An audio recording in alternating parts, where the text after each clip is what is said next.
word from our sponsor. I'm Tallulah, the tube of Prel, and I've got a little something to tell. Your hair can be radiant, oh so easy. All you gotta do is take me home and squeeze me. I'm Tallulah, the tube of Prel, and I'll make your hair look swell. It'll shine, it'll glow so dandruff-free. For radiant hair, get a hold of me. Tallulah, the tube of Prel shampoo. Yes, folks, the Tallulah sisters agree that Prel Procter & Gamble's Radiant Cream Shampoo leaves your hair more radiant than any soap shampoo.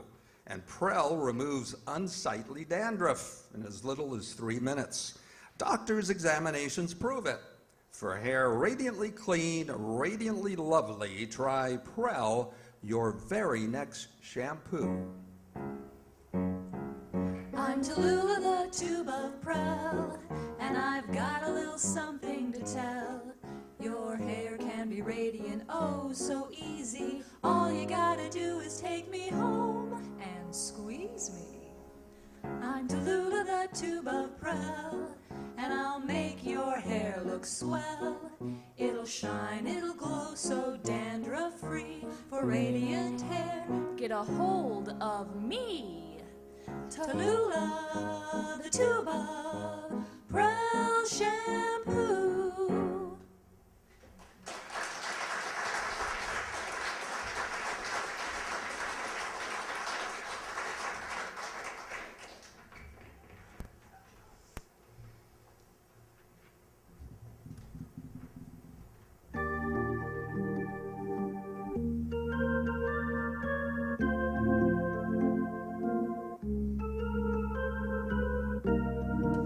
The Great Plains Radio Theater Project presents Candy Matson, Yukon 28209, written by Monty Masters and aired over the NBC West Coast Network from June 29th, 1949 to May 20th, 1951. Tonight's episode, which aired on November 10th of 1949, is entitled The Devil in the Deep Freeze and stars Lindsay Washburn as Private Detective Candy Matson, Chris Gall as her sidekick Rembrandt Watson, and Bill Vacani as Police Inspector Ray Mallard.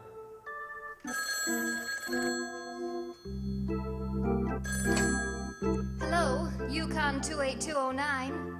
Yes, this is Candy Matson.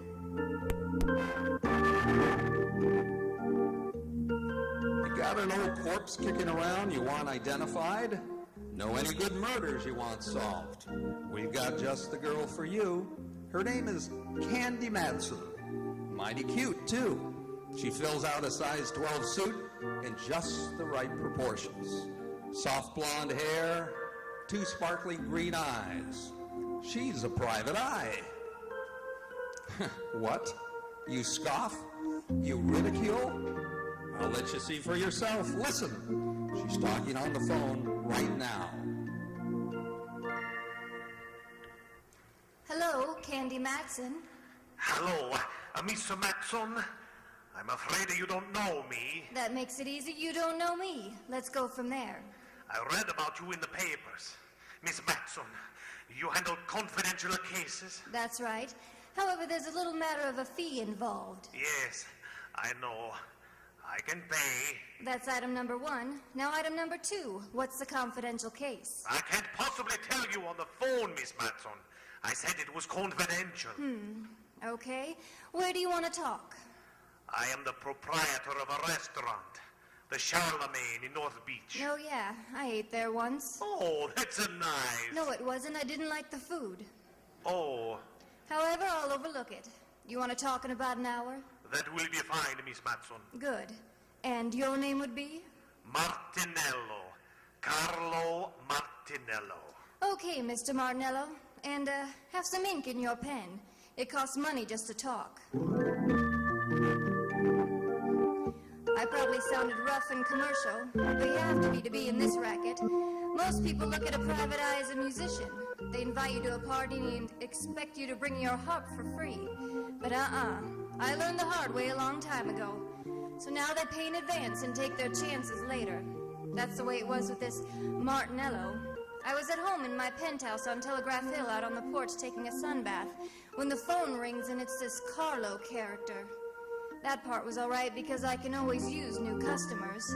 But what made me mad was the fact that I had to stop listening to the 49ers belt the bejeebers out of the Cleveland Browns at Kezar Stadium.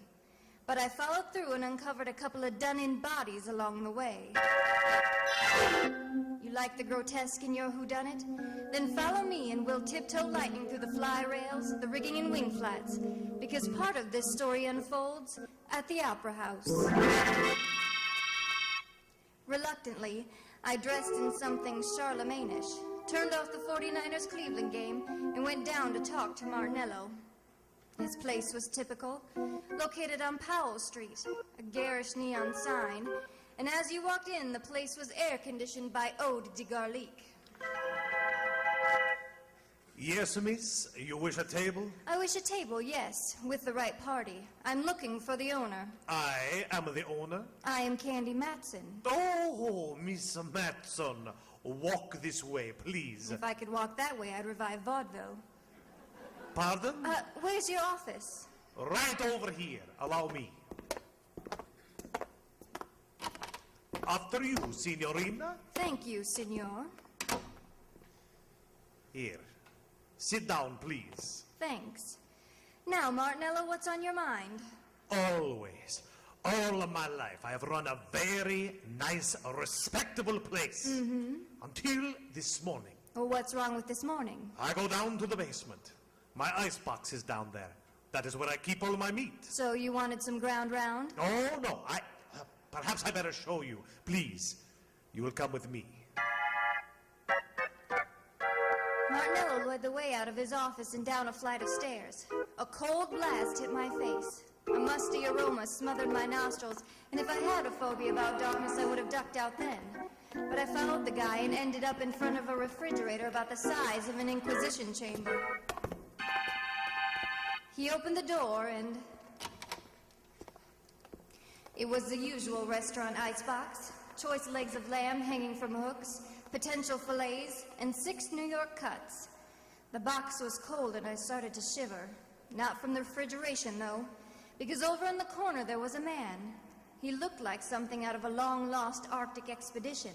He had a long, flowing mustache, every whisker of which was coated with ice. He was quite frozen and quite dead.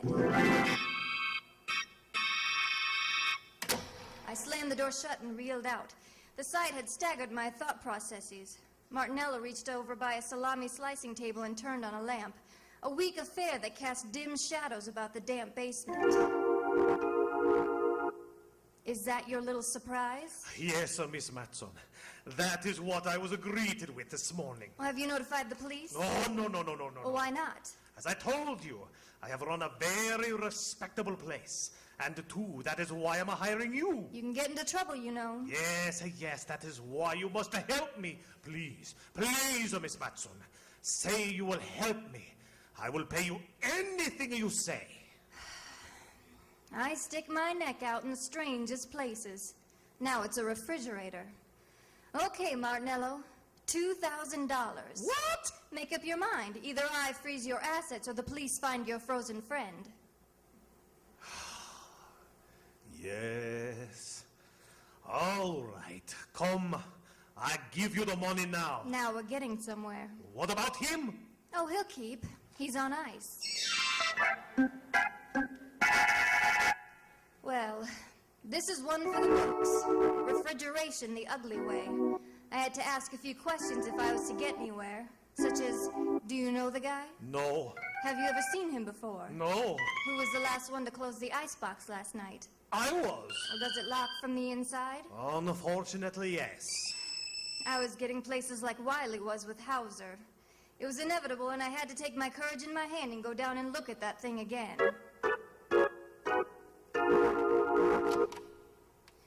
There it was. A male Mona Lisa, etched in ice. This time I looked closer. I had to.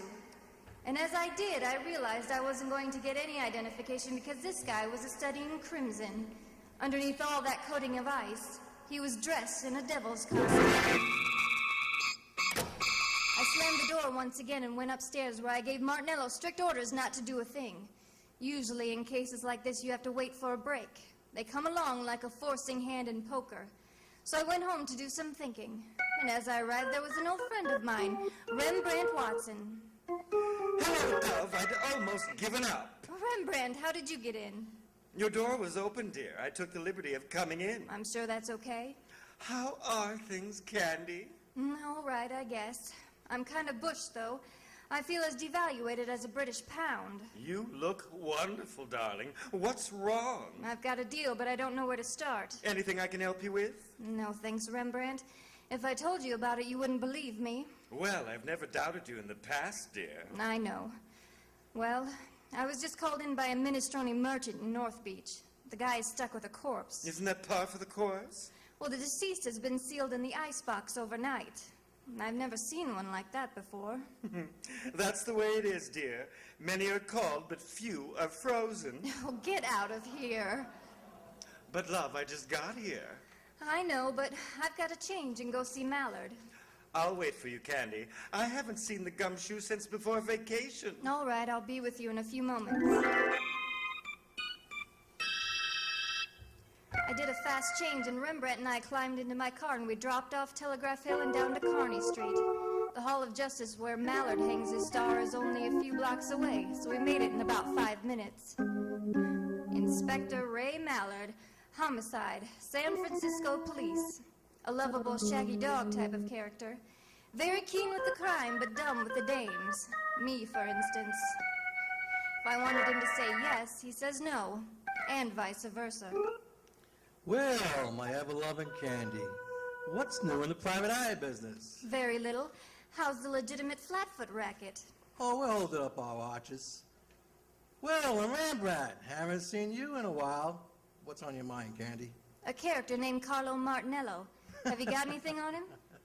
What's so funny, Mallard? Nothing except I eat lunch there about every day of the week. Well, answer my question. There's nothing on Martinello. Arrested a few years back. Let's say he was dabbling in the bootlegging. Have you got a case against this guy, Detective Matson? Cut it out. No, serious. Why do you want to check on the guy, Candy? Oh, no reason. I just thought I'd ask. Well, Martinello's okay. Just trying to make a living. Only thing I don't like, he loves to sing to his customers. Well, that would be enough to bankrupt him right there. Anything else I can do? No, that takes care of everything. I'll tell you what. I'm through in about an hour. I'll take you up to Martinello's for dinner. You can see for yourself. No, that's all right. Okay, Candy, give. Why, Mallard, dear, what on earth do you mean? You know something about something, and I want in. Mallard, and I want you to believe this, I mean it, I'm serious. If I knew something, you'd be the last to know about it. She's got something there. Come, Dove, it's time to go.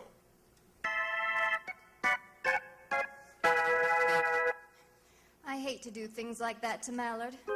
He's been a great help to me in the past. More than once he saved my life. But on a deal like this, you have to play it close. After all, a girl has to make a living. For the first time in a long time, I was completely baffled as to where to start. Something had to be done about that cadaver in the icebox, but what? While I was pondering my dilemma, Rembrandt invited me up for tea. He lived on California Street, just down a ways from the old St. Mary's, and only a bail bond broker's reach from the Hall of Justice. So I accepted. Please forgive the look of the place, Candy, dear. I had a meeting with my philatelist group last night. Philatelists? Stamp collectors, dear. Oh, I know what they are, but I didn't think they could make such a mess. You don't know philatelists. Sit down, darling. Make yourself comfortable. I shan't be a moment. Oh, that's all right. Candy, dear, why the wrinkle? Well, I've got cause for wrinkles. That chap in the icebox, Rembrandt, there's something I didn't tell you.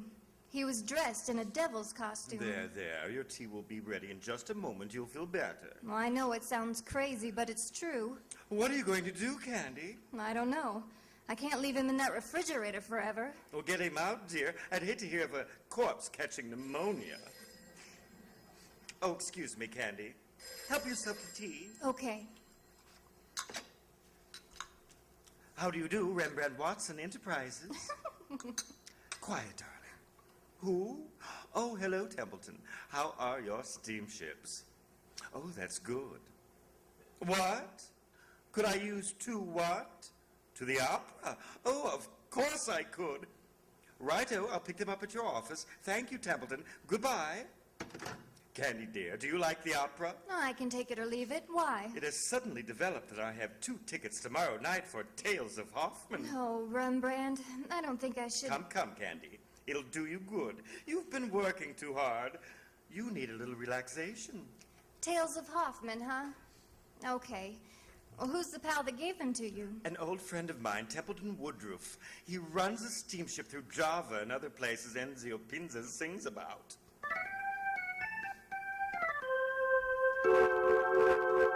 I finished the tea and left. Right then, the only opera I could think of was the one going on in the icebox at Martinello's. I've always tried to play it straight with Ray Mallard, so I decided to tell Martinello my plan. Mr. Matson, I don't think it's such a good idea. Good evening, Carlo. I want to talk to you. That's what I mean. There's a gentleman here who... Oh, so you've got a gentleman. Fine. 3 more and you've got a crowd. What I want to talk to you is about...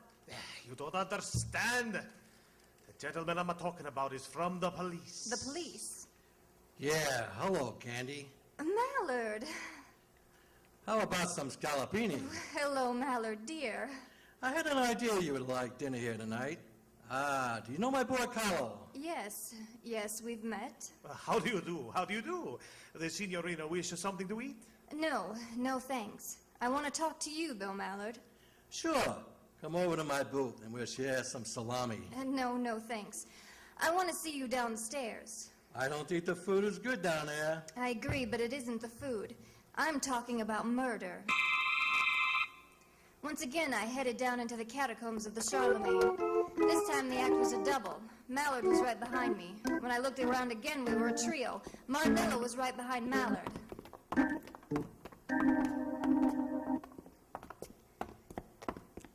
This is it. This is what? This is an icebox. Inside, you will find a body dressed in a devil's costume. Okay, Carlo, let's humor the lady. Open the thing, will you? Yes. I'll open it. Lovely view of the beef. It's gone. The body's gone? Okay, Martinello, start talking and make some sense while you're at it. Please, Mr. Matson, I don't know anything. I haven't been down here all day. Get rid of those arched eyebrows, Martinello. You know something. What is it? Wait a minute, Candy. I'll do the questioning. In the first place, Carlo, was there or was there not a body here? Sure there was. He can't deny it. Here's a check for $2,000 signed by Martinello himself. Well, Carlo? Yes, there was a body, all right. Who was it? A friend of yours? No, Inspector. I never saw him before. Why did you call Miss Matson? Why didn't you come to see me about it? Well, you know, Inspector, there would be police. Just because you were once arrested for bootlegging, Carlo, is no reason to be afraid of the police.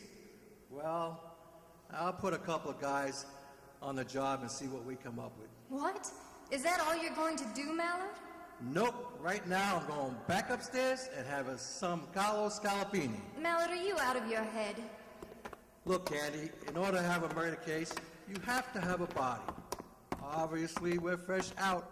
Until your pal with the devil's cartoons turns up, I intend to live my typical everyday life. Don't forget the mushrooms, Carlo.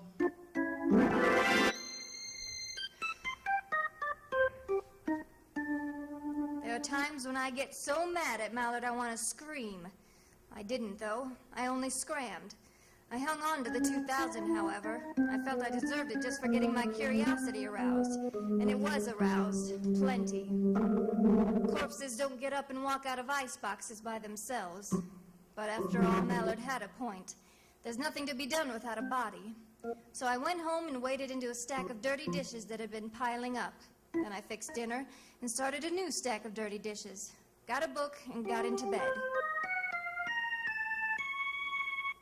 In the morning, I had an idea. After breakfast, I went down to the corner at Broadway and Columbus. That's where Northeast does a neat blend with Chinatown. On the corner was a Joe who sold newspapers. I'd known him for some time, and he seemed to like me. Hiya, Butch. Well, hello there, lady. How are you? Oh, good. Can't complain. Who won the football game yesterday? Well, it's a funny thing. It's got all the news right inside here for only 7 cents. Okay, I get your point. Give me a chronicle, would you? Sure, here you go. Thanks. Who do you like in the feature at Bay Meadows? A colt named Candy. What? What'd you say? There's a pick named Candy running in the 7th. Take it or leave it. What a pick. I don't get it. Well, what's really on your mind, lady? Here's a 20. You can play it on Candy all for yourself. Well, Do you know a gent named Martinello, Butch? He owns the Charlemagne down the block. sure, what about him? Well, that's what I'm asking you. What about him? Oh, he's all right, a little screwy, but he keeps his nose clean. Is that all? Yeah. Should there be more? I don't know. Thanks, Butch. I hope Candy pays off. I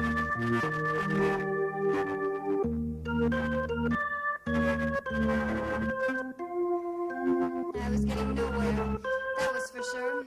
And the rest of the day went the same way. Dead ends and blind alleys. I checked as many loose ends as I possibly could, but I was still stuck in a quandary. But the crusher came late in the afternoon when I got a copy of the late edition of the paper and read where Candy came in at Bay Meadows and paid 30 to 20, and I hadn't had the sense enough to get aboard. When I got home, the phone was ringing. Hello, Candy Matson. Oh, you're Candy Matson. I should play a fanfare. Hello, Rembrandt dear. How are you? Like an October morning, every single one of my pores is breathing great, huge gulps of air. What? I just had a facial dove, most invigorating. What on earth for? I loved your old pores just the way they were. Candy, you've forgotten. I have?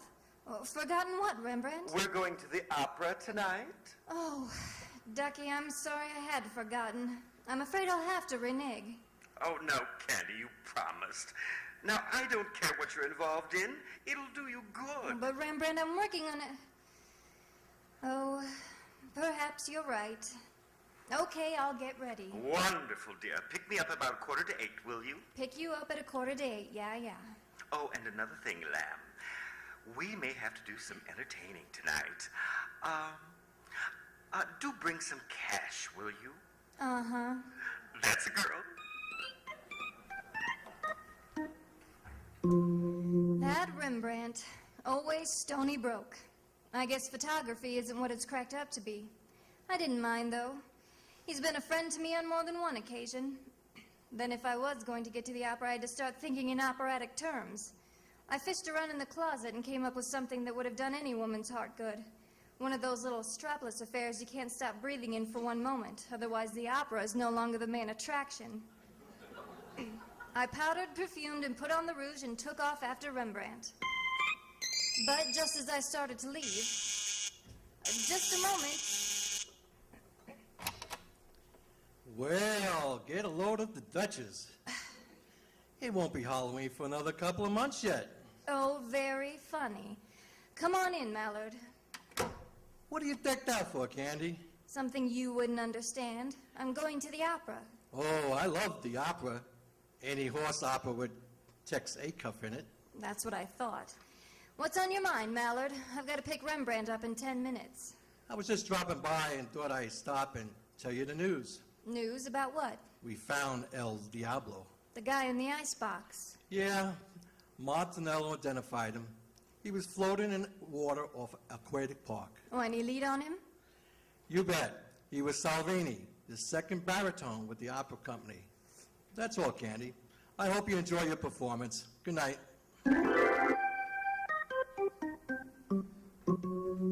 A baritone with the opera company. Well, that explains the costume, but it didn't explain a lot of other things. I walked down the stairs with Mallard, and he got inside his squad car, flicked on the flashing red light, and with a burst of his siren, rolled down the street. I have to speak to Mallard about that. All the neighbors had their heads out of their window as I climbed into my car and followed. What an exit. I picked up Rembrandt and we drove up to the Civic Center. I found a place to park, a minor miracle. The last time I went to the opera, I had to drive almost to Palo Alto and come back by train. Rembrandt's friend must have been very influential. We had seats in the Diamond Horseshoe. They were presenting Tales of Hoffman, and a friend of mine, Dorothy Warrensholt, was singing the solo of Antonia. It was a fine performance, and after the last curtain, I took Rembrandt and we went backstage to see Dorothy.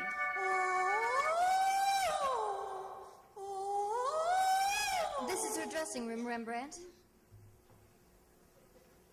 Yes? Hello, Dorothy.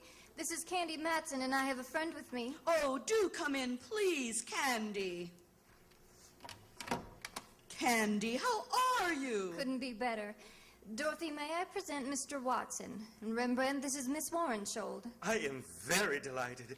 You were in magnificent voice tonight, my dear. Thank you. Sit down, won't you? I've only a moment. We're rehearsing some of the scenes in Faust tonight. Rehearsing after a full evening's performance? Oh, it has to be done, Candy. Our baritone disappeared. We've had to replace him with a new man. Yes, I know. By the way, Dorothy, I heard you on your standard hour broadcast a few weeks ago. It was a wonderful performance. I'm glad you like it, Candy. I always look forward to those. What are your plans, Dorothy? Well, the season closes here, and then we open in Los Angeles. Oh, yes, of course.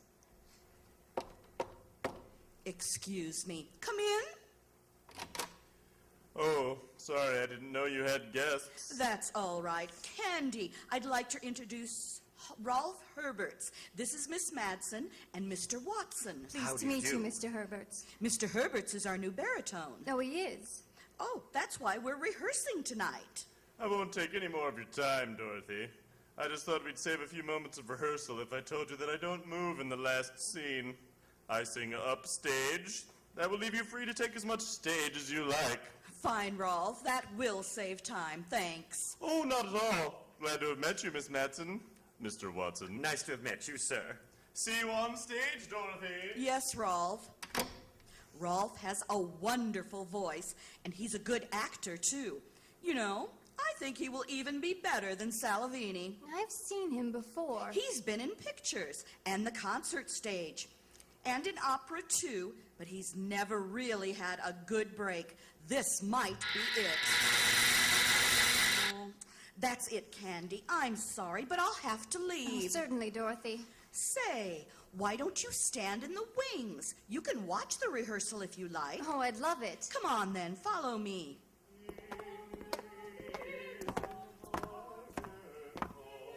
All right, places, everyone, places. This is all right, Candy. You can stay right here. Thanks, Dorothy. Glad to have met you, Mr. Watson. Also, and as they say in the theater, go out there and kill them. See you later. Where's Miss Warrensholt? Oh, there you are. Hey, where's Herberts? Well, I saw him just a moment ago in the dressing room. Well, he's late. We gotta keep moving. Please, somebody go find Herberts. From way up in the heights of the stage of the Opera House was pierced with a blood-curdling scream. And that was no ordinary scream. It was a scream of death. You wait here, Rembrandt, and keep your eyes open. I'm going up to have a look. That scream wasn't in the score of Faust. I punched the buttons of the backstage elevator. It's a good thing they work fast and they're speedy. Once inside, I pressed the button to the fourth gallery. I got out. This is the top of the Opera House. The place was loaded with old sets, props, papier-mâché alligators, gold goblets. And then, over on the other side of the catwalk, I saw it. The body of a man all crumpled and distorted.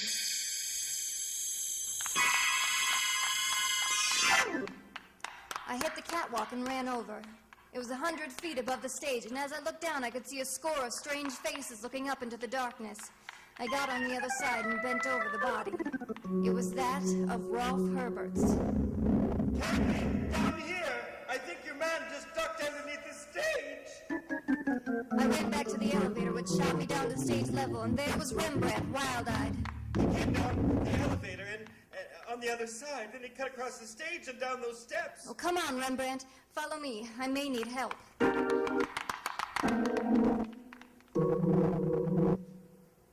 ran down the steps and into the bowels of the stage. It looked like a nightmare. A myriad of crossbeams of steel for the rising stages. We cleared those and went around by the course dressing rooms. There was only one way out. I remembered it. A door over in the corner. Very seldom used, but it was open. It led into a long tunnel with giant steam pipes running overhead and to the right. This went underground and over to the Veterans Building. Down by your feet, there's a stream of water flowing in a trough, the old Hayes Valley Creek. Our killer decidedly knew his opera house. As we entered the tunnel, I could see him up ahead, running like crazy, so we took off after him. We made the other side, and it breaks into a big engine room. As we came into the opening, I looked around. The engineer was lying on the floor, out like a light, blood spurting from his scalp. And then I glanced up. There was another door. This led into the Veterans Building itself in an avenue of escape onto Van Ness. I ran up. Then as we got into the long corridor, I saw Martinello breaking through the door. Stop! Stop, Martinello! Stop? You think I am a fool? I do if you don't stop. Try and get me! Okay, pal, you asked for it.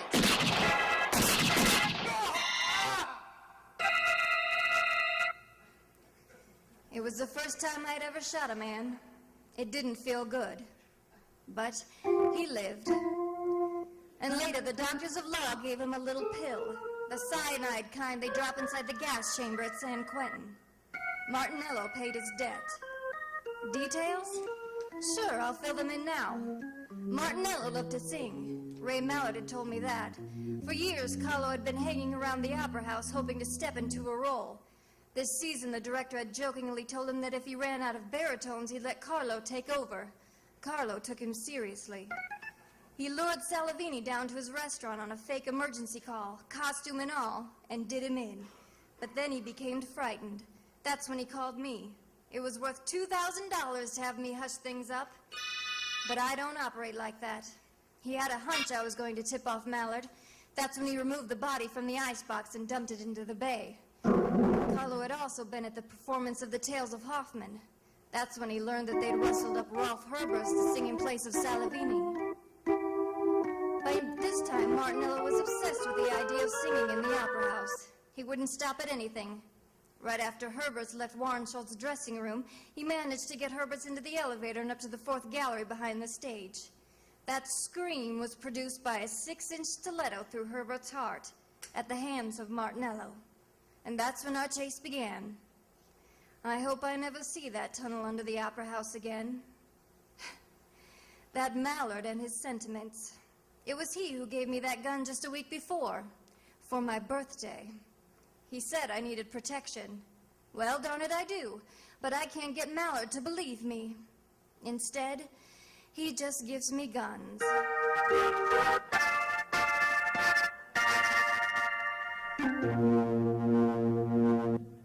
Listen again at the same time next week for excitement and adventure.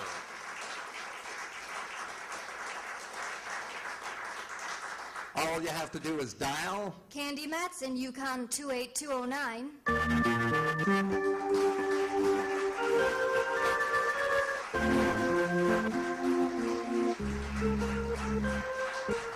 The Candy Matson Detective Series was written by Monty Masters and starred Lindsay Washburn as Candy Matson, Chris Gall as Rembrandt Watson, Bill Vacani as Inspector Mallard, and Paul Guggenheimer as Carlo Montanello.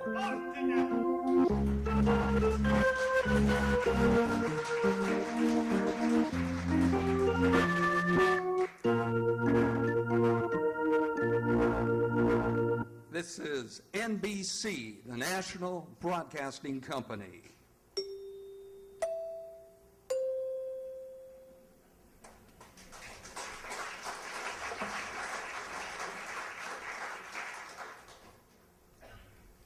Ladies and gentlemen, Mr. Vic Damone. Move up to quality, move up to Schlitz. Know the real joy of good living.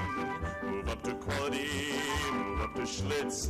Refreshing Schlitz, the world's best-selling beer at any price you pay. One of the finest things in life everyone should enjoy today. Know the real joy of good living. Move up to quality, move up to Schlitz. Know the real joy of good living. Move up to quality, move up to Schlitz. Yes, the joy of good living. The Pabst Brewing Company invites you to treat yourself to one of the finer things in life. Move up and enjoy Schlitz quality today. Schlitz, the beer that made Milwaukee famous. Know the real joy of good living. Move up to quality, move up to Schlitz. Know the real joy of good living. Move up to quality, move up to Schlitz. Refreshing Schlitz, the world's best-selling beer at any price you pay. One of the finest things in life everyone should enjoy today. Know the real joy of good living. Move up to quality, move up to Schlitz. Know the real joy of good living. Move up to quality, move up to Schlitz.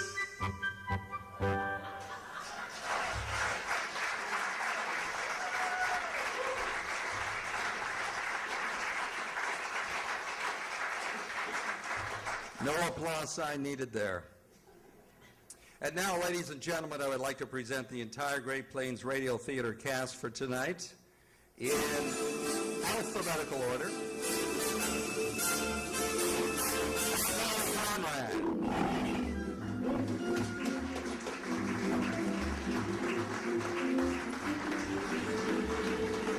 Hannah Decker.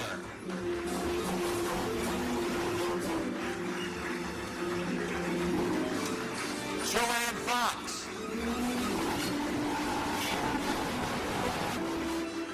Scott Flick.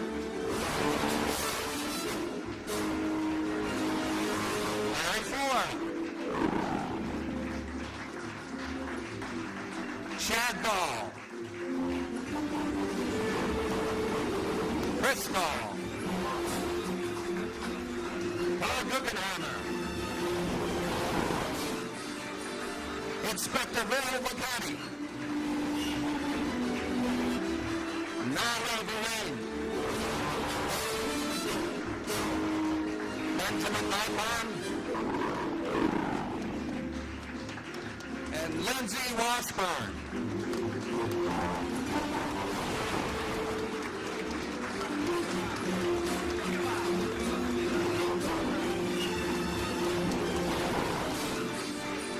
Choral director and organist is Jane Busker.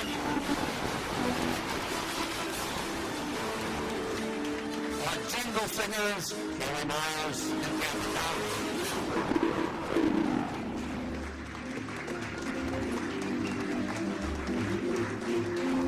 Our sound effects digital technician, Brian Ross.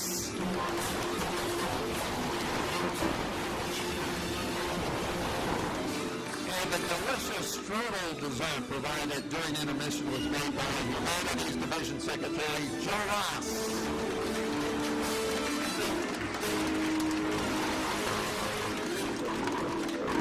I'm your announcer, Ralph Swain. Have a great evening.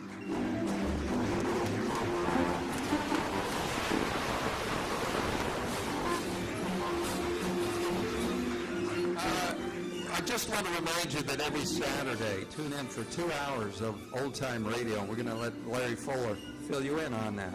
Well, now, if you like this, tune us in tomorrow. Scott Frick and Don Miller and I, we're going to be doing Murder, She Wrote with Dick Powell. We're going to do a suspense show with Red Skelton. And then we're going to do the Green Hornet, old kids show. But also, we're going to be presenting these same shows. Now, Brian Ross, our sound effects, he records all this stuff. And we will be playing Candy Matson on our radio show. We'll let you know ahead of time. But it's fun to watch it here. But when you listen to it on the radio, you don't see Ralph open the door. You see it in your mind. And we did a Candy Matson about 2 or 3 weeks ago. And believe me, she sounds just like the actor that did it back in 1949. Yeah, actually, yeah. So be sure and tune in, and we'll also be doing The Third Man. We're going to have to make some arrangements for some special time on that, but we'll let you know. So tune us in tomorrow, 9 to 11, KSCJ.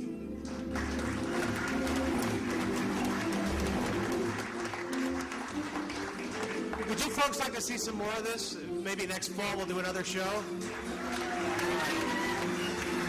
Well, thank you for coming, and one last huge thank you to Bill Vacanti, wherever he is, for not holding any ethnic stereotyping against me. Mr. Vacanti, thank you.